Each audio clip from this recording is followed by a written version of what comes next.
Hey guys, it's Angela. Welcome back to my channel. Today's video is all about my Sephora must-haves. This is part 2 of a 2-part series. Today we focus on fragrances.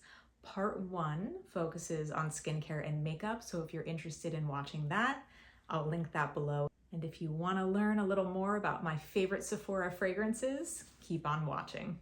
The first fragrance on my list is one that I wore every day for like 15 years, and I still have a special place in my heart for it, and that is Coco Mademoiselle by Chanel. This has orange, bergamot, rose, jasmine, patchouli, white musk, and tonka bean. I find this to be very feminine.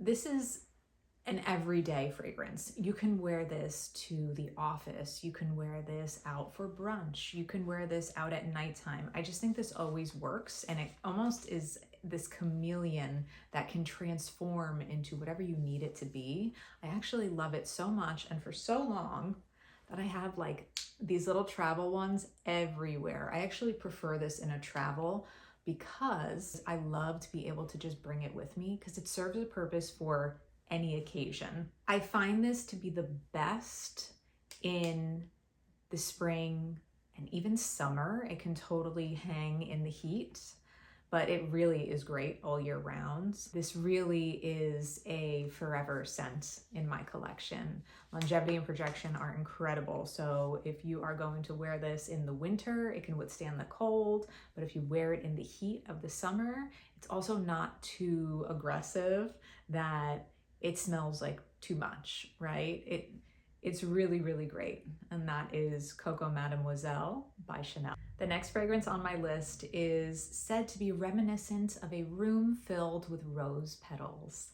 And that is the original Flowerbomb by Viktor&Rolf. This has tea, bergamot, rose, jasmine, patchouli, musk, and vanilla. Now this scent is so beautiful. This is like a little more patchouli and a little more jasmine to Coco Mademoiselle. Like they could be cousins. Not quite sisters, but definitely cousins.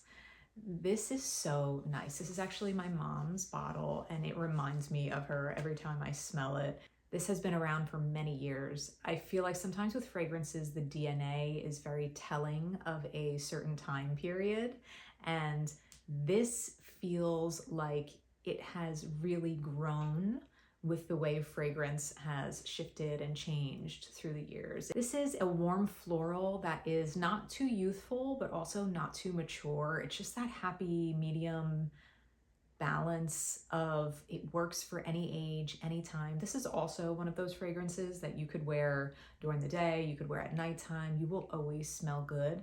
And I find that whatever the temperature is outside, it picks up something different. Like during the warmer months, it smells a little more floral, and during the cooler months, it smells a little more musky, patchouli. Longevity and projection are great, just like Coco Mademoiselle. This will last you no matter what season, and people will definitely smell you and they will love it because this is mass appealing. And that is the original Flowerbomb by Viktor&Rolf. The next fragrance on my list is one that even if you think you haven't smelled it before, you definitely have. That is Donna, Born in Roma by Valentino. This starts off with blackcurrant and bergamot with 3 types of jasmine at the heart and bourbon, vanilla, cashmere, and gaiac wood at the base. When I smell this, I get a juicy blackcurrant with bourbon, vanilla, and some woodiness at the base.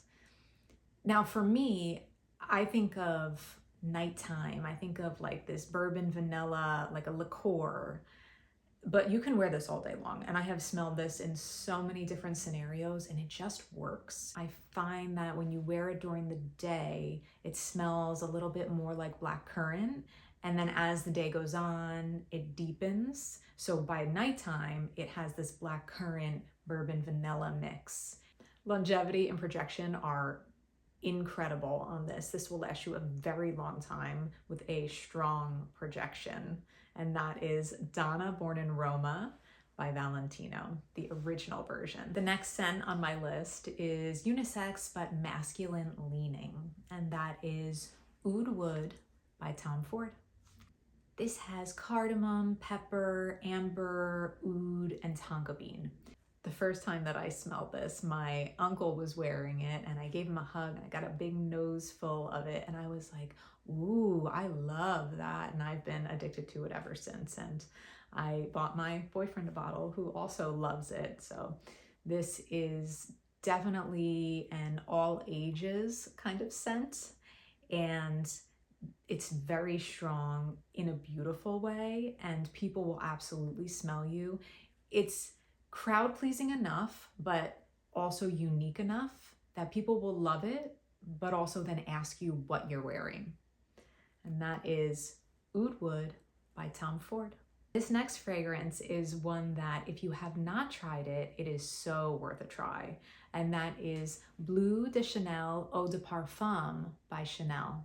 This has lemon, mint, grapefruit, ginger, jasmine, iso e super, musk, sandalwood, and incense. Now this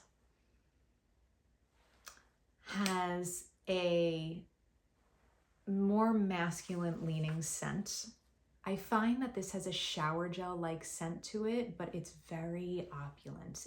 This is very versatile with that captivating earthy vibe. This has all day wear and the projection is really good. It has that incense quality that people will smell that trail behind you.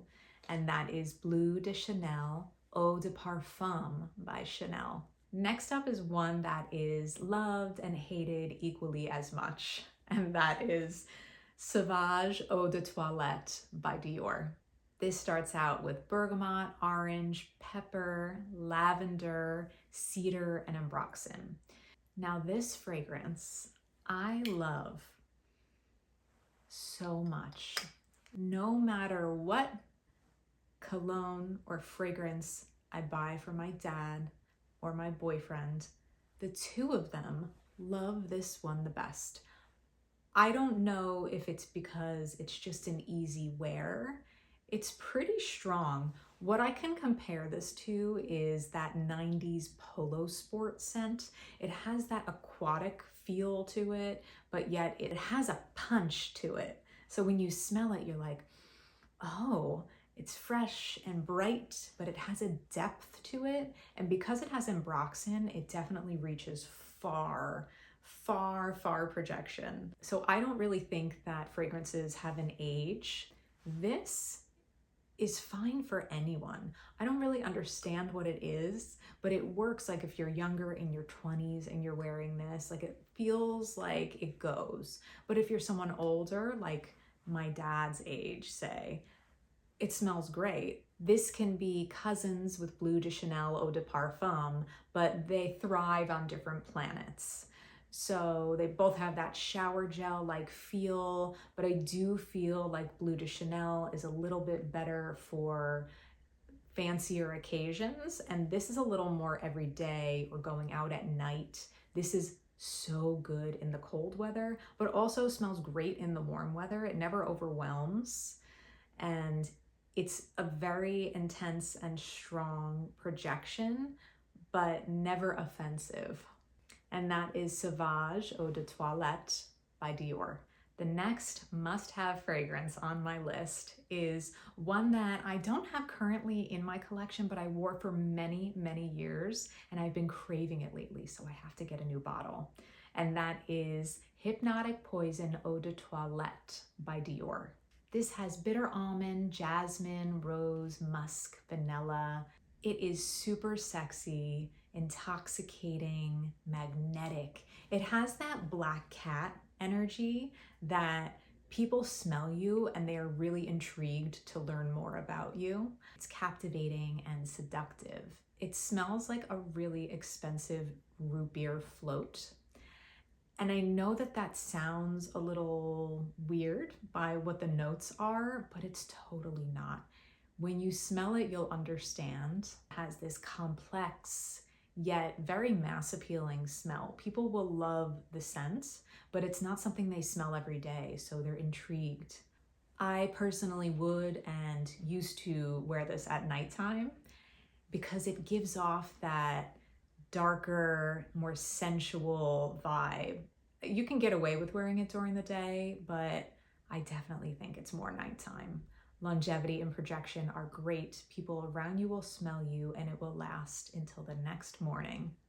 That is Hypnotic Poison Eau de Toilette by Dior. The last fragrance on my list is one that is super feminine and airy, and in my opinion, an icon. That is Cashmere Mist by Donna Karan. This has bergamot, jasmine, sandalwood, musk. This has been around for so many years and it never gets old. It's just beautiful and truly, like, I want all of my bedding to smell like this. It's like a little soapy, musky. This almost has a vintage quality to it. I think of women like Marilyn Monroe and others from that era just smelling fresh and clean without smelling like a heavy perfume. Even though this is soapy and musky, it has great wear time. It will last you for hours. I would suggest to wear this during the day because it has this light and fluffy musk to it that gives you that clean, fresh, expensive dryer sheet feel. That is Cashmere Mist by Donna Karan. Thank you for watching. I hope you enjoyed. If you did, give this video a big thumbs up and subscribe. I'll see you in my next video. Bye.